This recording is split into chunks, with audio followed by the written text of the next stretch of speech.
of the Jackson County Commission January 9th, 2023 meeting. Mr. Manning, will you call the roll to establish a quorum? Okay, Mr. Gully? Present. Mr. Kimmer? Present. Mr. Buckner? Present. Mr. McBride? Present. Will you rise, and Mr. John Porter, will you lead us in prayer, and then we'll have a pledge of allegiance with Mr. McBride. God, Father, we are so thankful. We're so thankful that you saw us through the year 2022. We pray that you'll be with us in the year 2023 and give us a new start on all the things that we didn't finish in 2022. God, we pray that you'll be with those of our community that are in bad health because of the weather and because of COVID and other matters. God, we just pray you'll be with them and watch over them. Give them good health. Watch over us all, God. Thank you for these commissioners and others that are employed in public service. In Christ's name we pray. Amen. Amen. Attention, salute, pledge. I pledge allegiance to the flag of the United States of America and to the republic for which it stands, one nation, under God, indivisible, with liberty and justice for all.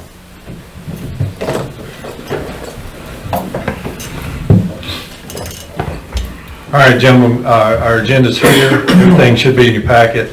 Do I have a motion to approve tonight's agenda? Make that motion. Second. Any discussion on the agenda? If not, how do we vote? Yeah. Yeah? Aye. Aye? I didn't say that right, did I? Yeah, it's all the same. It's okay. Oh. All right, Ross, do we have any awards and presentations tonight? No, sir. Any public comments? No, sir.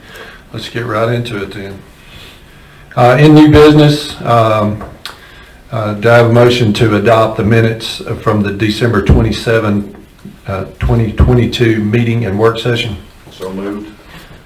Second. All in favor say aye. Aye. All passed. Down to B. Motion to approve the hiring committee's recommendation for transfer of employee from solid waste department to vacant HMT1 position at Public Works Department. Make that motion. All right, do I have a second? I'll second it. All right, any discussion? If not, aye with approval. Aye. All right, C.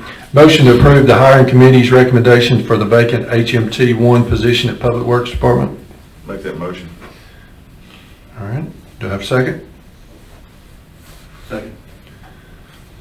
Any discussion? And how do we vote? Aye. Ayes carried. Let's roll. Motion to approve the purchase of a new mower for Jackson County Park. Make that motion I'll second it. for the approval of the bid submitted by Tri-Green of 11.5. All right. Thanks, sir. Any questions? Very good. All right. Everybody in favor, vote aye. Aye. Ayes carry. Unanimous. Let's go. E, motion to approve financial year 2022 County Rebuild Alabama Annual Report. Do I have that motion? I'll make that motion. Thanks, sir. Do I have a second? Second. Any discussion on that? Now, this is what you went over last time, correct? Yes, sir. All right. Any changes or revisions to that?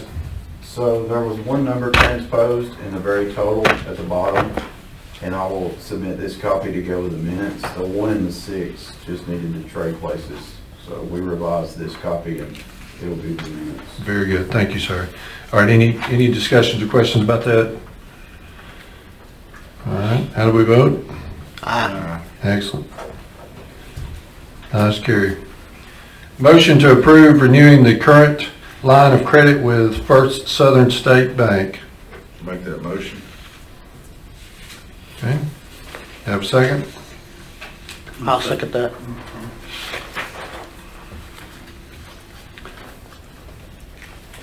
Let's vote for the ayes. Aye. Any nays? No, opposition carries. And let's move to the work session. Discussion items. Last time we went over, but we would like an update on the rate increase for the residential garbage collection. Can you share that with us, please?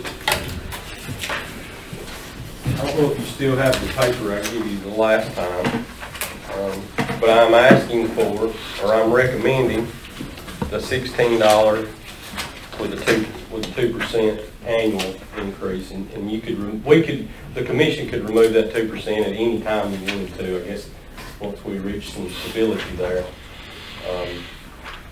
Projected revenue around $194,760 is what we could pull in from that. In as bad a shape as we're in the trucks, we could use that desperately. And just for the benefit of Commissioner McBride, one of the things that we talked about was looking at our exemption policy, Yes. making sure that, and so, because that's been a concern of ours in the past, is people unable to pay. Yeah. So, Our exemption policy will cover anyone that can't afford a garbage bill, we're gonna take care of it. Our exemption policy, you have put a policy in place already that's gonna take care of people that are less fortunate and can't afford it. all right, any additional questions? Do you have anything in place, whereas if someone pays for a year's service, they get a discount or Yes. anything like that? Yes. Yeah, they get a $9 discount for an annual rate. Okay. Thank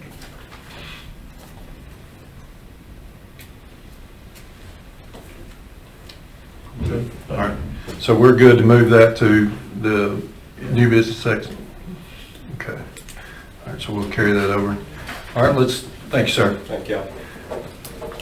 All right, now for the park. Update on the rate increase for the campsites, if you got information for us.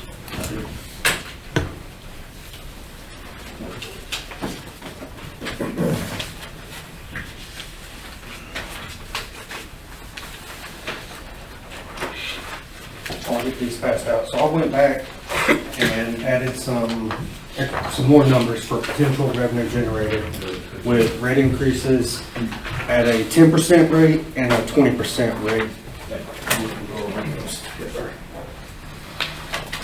The very last page will show a breakdown of, if you can pull that out of the packet. So we currently do offer incentives for guests to stay longer with discounts for weekly and monthly rates. At a daily rate is where our biggest revenue generator will be obtained, but a lot of times we won't stay booked fully at a daily rate. It'll be either a weekly or monthly rate filling the calendar.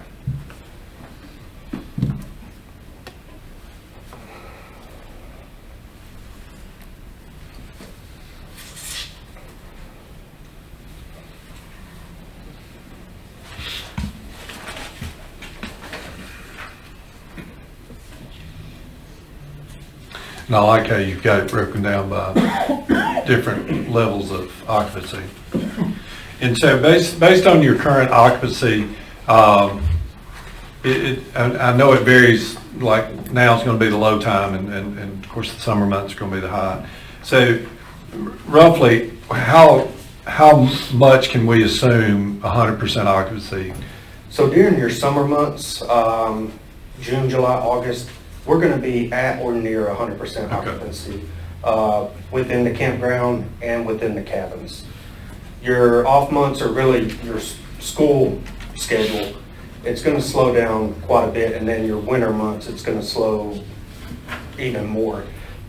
With that being said, those are times where I feel promotions and discounts and things like that would come into play to try to fill some of those gaps. But So when you say slow down, are you saying at less than 25% occupancy? Yes. Or, okay. yeah.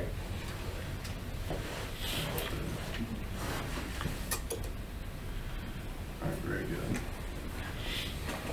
Okay. And so, again, just going back to the first page here, the first column is what you're currently charging. Correct. And then looking at some competitors, two competitors, and then what the recommendation would be. Correct. Okay. And then same thing on the weekly and monthly.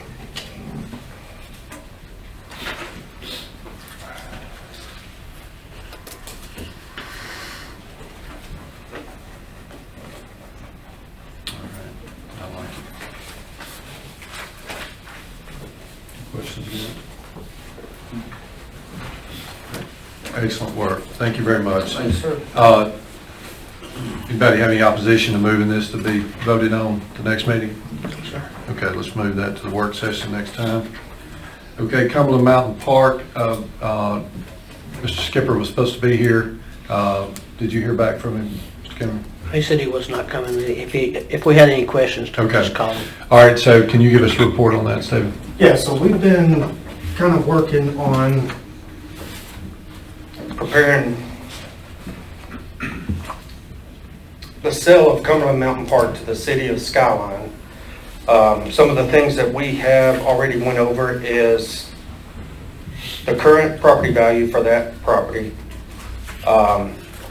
cost avoidance, if the county was to take back possession of that property, what it would take to get it within ADECA standards, and the amount of work that Skyline has put into the park. So right now as it sits, there's quite a bit of work to the total, estimated around $31,000 that needs to go into the park just to get it to where ADECA doesn't come in and with any repercussions for letting it get to where it's at.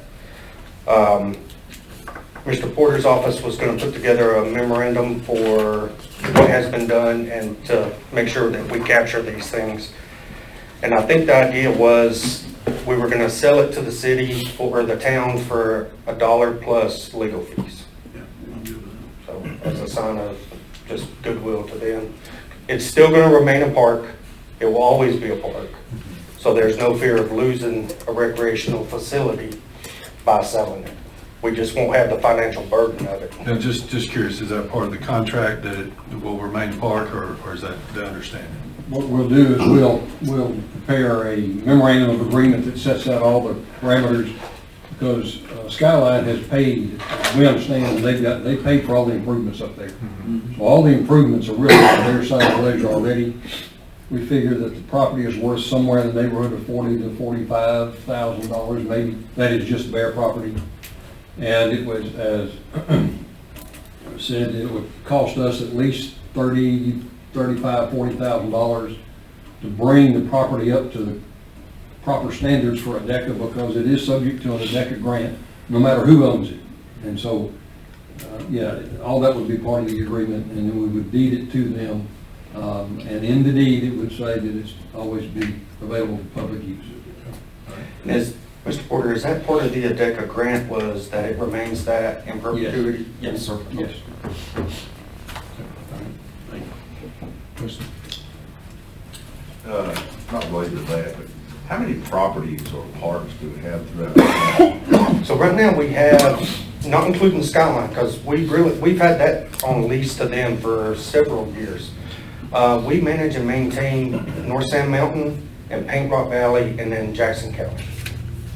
And then other properties that we do maintenance facilitating on is boat ramps around the county.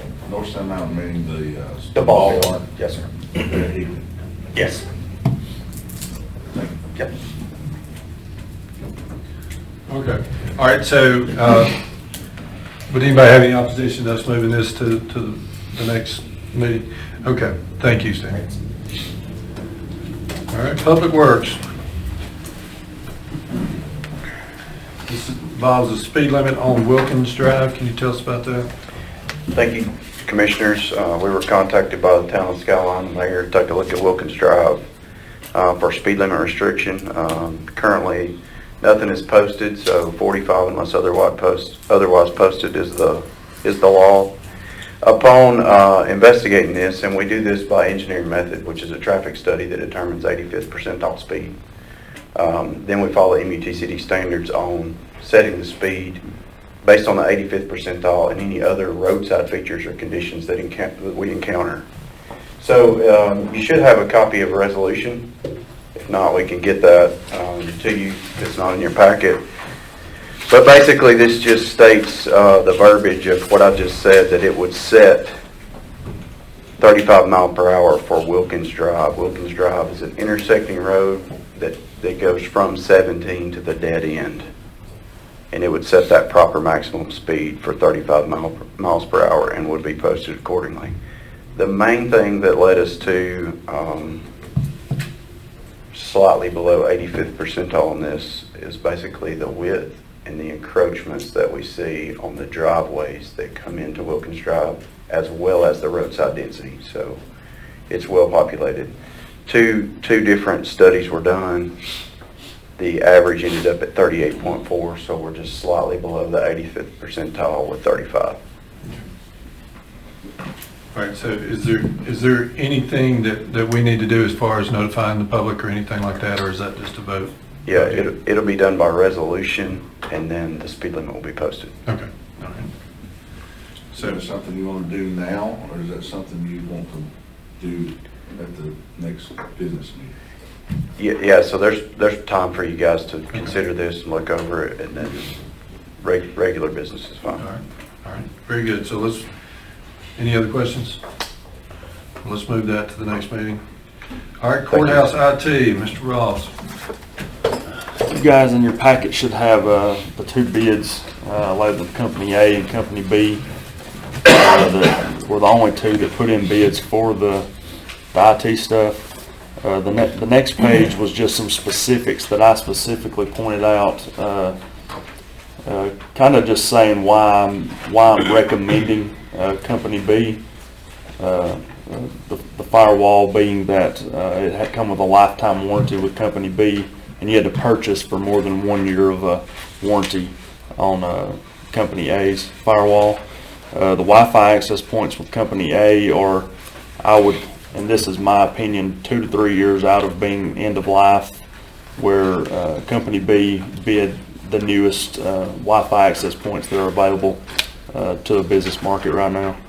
Their user interface, Company B's, is much easier and would allow me to work through things a lot quicker than what Company A's would. And then the last one I included security concerns, and then I included a couple of documents that Company A kind of had some issues with the past 2 or 3 years. If you guys want to go over it. And Company B is kind of a more well-known and kind of a world leader in network technology and cybersecurity, and so that's obviously reflected into the cost of the bid, which I included there. So my recommendation is Company B, to select them for our courthouse IT. And I know we're on work session tonight, but this bid was bid out with 2022 pricing, and that pricing will start to change for 2023. So if there's any way and y'all feel comfortable with it, it would be beneficial if we could vote on this tonight. If you're not, we may have to, and I don't mind to do this again, but we may have to rebid this out with new 2023 pricing. All right, first issue, looking at the supplemental information that you included there. I mean, to me, I feel like it's a apples and oranges kind of thing, as far as one being high security and the other not. And with the premise being security, I see where. Yes, sir. It was. The reason we actually put out, we were looking for bids before we were even required by the federal government for the ARPA funds. We were looking at companies to come in and give us quotes, and only had about 4 companies come in. And so when we were required to go out for bid due to the new ARPA guidelines, we made it real broad. The IEC recommended we just put out a real broad, we need a network that can do this, this, this, and this. And we didn't specify name brand. We didn't specify generations of access points. We left it broad for a company to, I give them the specs of what I needed and how many buildings we had and areas and number of users and things like that. And these 2 companies were the only companies in the state of Alabama who came in with bids. And so you're right. It's not apples and apples. It is 2 different fruits here. but it's all we had to pick from this bid. And again, if you guys aren't comfortable with this or anything about it, we'll go out for bid and talk with IAC about maybe getting a little more specific. I don't mind. All right. Either Questions? one. Yeah. Funding for this, where is that? So this was voted on by you guys and the two previous commissioners during the ARPA. So it's right, Bob? Yeah. It definitely falls within that. Yeah. Okay, any other questions about this? And just to upgrade them too, I know you guys wasn't here. The equipment we have now, I started in 2016 and it was put in 2013, 14-ish. It was nearly end of life at that point. It was older equipment as it was, and at this point it's become so outdated that I have to keep a computer with an operating system that is actually it's so far out of date it can't even do updates anymore. But I keep it off the network to prevent any vulnerabilities. And so anytime I have to do any editing to any of our networks, phone, Wi-Fi, I have to boot that computer up to use this old software to get to it. So it's just, we have an older system. We've had numerous phone issues over the past year or two for sure. I know the park and Randy and them has some issues. All right, and so Ross, you recommended that we go ahead and do this so we don't have to go through the bid process again. Would y'all rather go through the bid process again and open this up, or is it something you want to vote on tonight?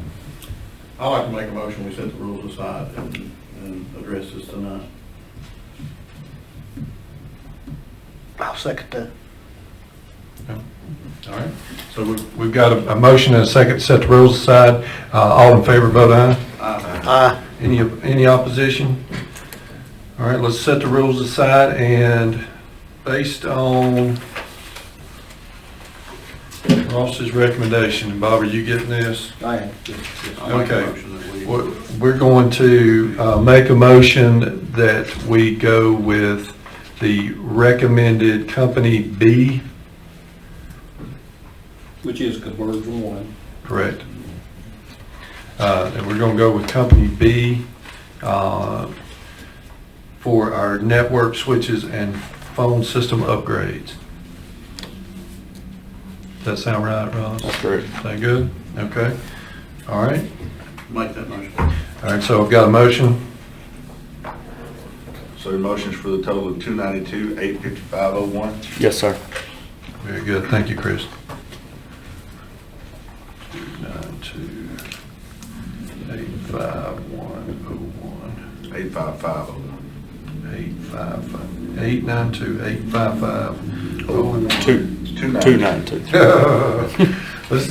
Y'all learning one of my disabilities right now. All right, so this is $292,855.01. Correct. Okay, very good. Thank you. All right. And I would recommend that you amend the motion to include allowing the chairman to sign the contract as part of this Right. agreement. I would like to do that. I would like to amend my motion to include the ability for the chairman to sign that contract. I'll second that. All right, and so we have a motion and a second. I need it signed this week if any one of them could sign it. We will say- Before the 12th, Vice actually. Chairman. Yes, Yeah. we will Vice chairman. sign this. Acting chairman. Vice Chairman. Vice Chairman. The only one in America right now, so. Do you have any information on when that could start? So they'll have to order the equipment, and as soon as the equipment comes in, they give a 3 to 4 month estimate on the equipment coming in. Once the equipment's in, I would say two months tops, definitely before the end of the year. You know how everything is. Everything's a little behind on making things. So as soon as the equipment's in, we get that scheduled. It's going to take a lot of after hours because we can't take the courthouse down. And then we've got to work around dispatch, who is a 24/7 entity, working on getting the phones transferred for a short period of time, getting new equipment, and then getting them back online. So scheduling all of that. But, you know, my plans is definitely before the end of the year. Will we have any effects of the courthouse being repaired and this at the same time? Will there be any issues there? It shouldn't. And me and Kobe have talked about that, and Right. no HVAC equipment has ran, or we've not had any issues with network wiring at this Right. point with the HVAC. So. I just knew if they started repairing the roof Yeah. or whatever needed to be done. Right. So all the wiring is in place for everything we're getting. We're just replacing it with new equipment everywhere. All right. We got a good motion, got a second. So, all in favor? Aye. Any opposition? Votes unanimous. Thank y'all. Okay. Last item in the work session is a document in your package from Liberty Learning. I had the pleasure of attending the concluding ceremony of Liberty Learning with Commissioner McBride. Wonderful event. We get to help with the sponsorship of all of the county students, and including Scottsboro City, going through this program. It's an excellent program, and so it's back up for our pledge renewal. I don't think there's any rush on getting this in, but any questions or comments about the Liberty Learning Foundation? I really enjoyed attending their last meeting, and it was very enlightening to see those children and see them participating, and they were honoring their heroes, their local heroes, and to see them light up when those children see the heroes light up when the children call their name, and come down there and get their pictures made and give them a little pin. It was awesome, but I enjoyed that. Kids really liked it. I think it's a wonderful program. Any additional? I'm getting a nod saying it's a good program. Oh, it is. It's good stuff. It really is. And hopefully next year, all of us can be involved in that, because it really is. It's a good, heartwarming day to see how excited the children are to be patriotic, to honor America with their actions and learning these good citizen skills. So we will, any opposition to moving that to be voted on next time? All right, excellent. Okay, now reports from staff, our county administrator. I don't have anything today, thank you. County engineer? I'd like to report on recent auction results just quickly, if I may. The December auction settlement was received last week from the December auction with J.M. Wood. And you should have a summary sheet in your information that looks like this. So partial inventory sale there, just a reminder, as things have changed with ordering and pin-up demand for supply chain issues. As we receive new inventory, then we auction at different intervals. It used to be spring that we would target, but it's whenever we receive and then we offload. So 3 of the medium duties are listed first. 112,570 was the purchase price there. The mileage is listed, and then you can see the sale price. That's net, so that includes what we also paid for commission out of those profits. So medium duties, the Peterbilt, that's a day cab tractor, lowboy tractor for us. You can see the mileage there, what was paid and what it sold for. And then the T880s are heavy duty tri-axle dumps, and you can see those. That's 2. We currently have 5 on inventory, and 3 is our total inventory of medium duties. But the heavy duty trucks did really well.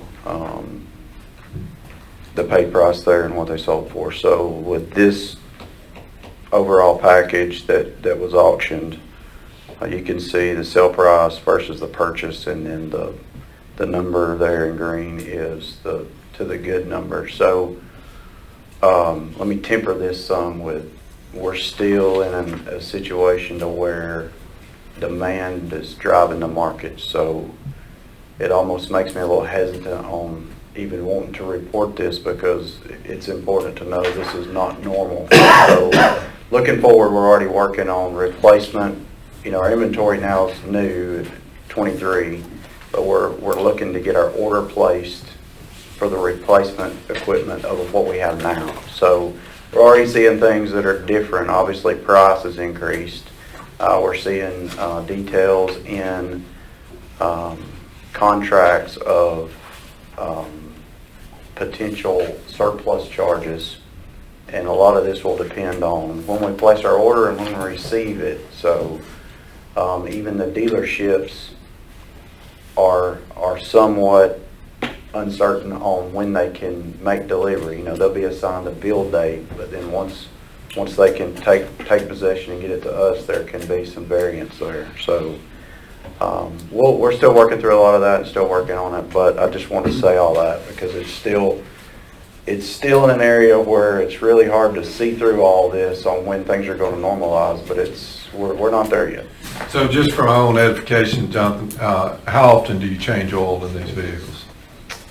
Maybe once. It's, you know, we're at a lot of it's 15,000 before you change it. So we're barely changing oil, we're not changing tires, No, we're not some repairing tires. blown engines. There's 100% warranty. I mean, to me, if you break even at the sale. Well, the whole program was established to the heavy-duty trucks, the margin of profit, if you want to call it that. There were more of those, and the whole program was set up to just cover the depreciation of the medium duty. So the market is typically not there for medium duty trucks from the contract side and the demand. So this profit margin was all just supposed to cancel out the depreciation for the medium duties. And we were supposed to just be able to operate on a low maintenance cost, and we were all good with that. So that was the whole pretense that everything was approved on and this was built on. We're just getting lucky. I mean, we certainly understand this is not what we should expect every time we go to market. Please don't expect that. You got maybe a year of it's gonna go down. Yeah. Yeah. Okay, thanks. Simple and plain. Thank you, John. All right, Mr. Porter, I don't have a thing, thank you. anything else? Matt, what do y'all got working now? Brag on yourself a little bit. As far as my office goes, 4-H, you know, we've been doing 4-H club since October. We're going to probably be in the range of 20,000 and 1,200 kids enrolled in 4-H this year. So that's a credit to Vanessa and the program she's building. We hired a new SNAP Ed agent. She started last week. Her name's Mary Harden. She'll be taking over from Brandon Clark, and she'll be going and visiting all the third graders. Brandon did almost 7,000 contacts last year, and so Mary's going to be stepping into her spot. And then for me personally, I've been here about 15 months, but last year my contacts for, you know, rock crop meetings, beef meetings, field days, we had over 9,000 contacts, just myself in my office, trying to get out and visit people and do farm visits and that sort of thing. So we're in the process now. We have a row crop meeting coming up February 7th. I'm planning a vegetable production meeting that will be in sections so that the Mennonite community can be a part of that meeting. Looking at the end of February, 1st of March time frame. We're going to have a cottage food law meeting in section also for anybody who's selling breads and baked goods, so that they're under that certification. And so we have a lot of plans. Just got to get there. No, I think it's absolutely wonderful, and just curious, because I know farmers had almost diminished to nothing, and so are you seeing a return to gentlemen farmers and folks going back to doing more with their land than having somebody push I hard? was having a discussion today just coming out of COVID and the uncertainty that we've had in our supply chain, food. Everybody remembers the shelves, and my wife bought 18, a box of 18 eggs the other day for like $9. So that's a big change over what it was 2 or 3 years ago. And some of that has to do with supply chain, some of that has to do with the bird flu that we've had this last year. So we are seeing that, but guys, the ag industry in this county is still huge. We're number 9 in the state. We're a $153 million industry in this county. If you was to take Jackson County and put it into the state of Tennessee, we'd be number 1 by $3 million. I mean, and we have poultry, we have row crop, we have 40,000 big cows. I mean, we got a lot of diversity, and we're blessed in that manner. And we have a lot of natural resources when it comes to lime, wood ash, and poultry litter. So even though last year was the most expensive crop to ever go in the ground, and coincidentally, it was the most expensive harvest that ever came out of the ground. Our farmers were able to weather that because we do have the natural resources to handle some of that. And so, it's still a big thing here in Jackson. Oh, I know it's a big thing, but I was just wondering if it's back to where it was back when I was growing up. You know, just about everybody had either animals or row cropped or something of that nature. They used their land or they rented it to somebody. And I had been seeing a trend for a lot of land being laid out, and I'm just wondering if you're seeing it going back into production. I think you're going to see a lot more smaller farmers, and I think you're going to see a lot more value-added agriculture as well, because land prices have increased, and you're going to have to maximize what you can do on those acres. But, we still have a whole lot of the traditional farmers, and we got some of those farmers that's trying to look at other avenues. I have one farmer who's wanting to grow barley for malting. So we're trying to help him out, and there's just a lot of opportunities in agriculture. There's a lot of older people who are leaving. Our average age of a farmer is 67. They're at retirement age, and so we're fixing to see a transfer from old to young, and so agriculture is going to look a lot different. Mm-hmm. Yeah. Thank you, and appreciate what you're doing. I know that you've upped the game of 4-H big time, and your involvement in that has really helped. But the extension office is popping, and we appreciate everything you're doing. Appreciate y'all's support, and y'all come see us. Yeah. All right, Rocky. Don't have anything, sir. All right, good. What about the parks? Are they humming tonight? Park's looking good. Excellent. Ross, you got anything else you want to tell us that you dominated the conversation tonight? Nothing else. All right. Appreciate y'all. This has been a long time coming. We've been way behind. I know cybersecurity is becoming on the forefront of things, so hopefully we're taking a step in the right direction. All right, very good. Young man, what you watching there? I'm just teasing. I'm teasing. Don't have to tell me. Don't embarrass me. Taking notes. I hope so.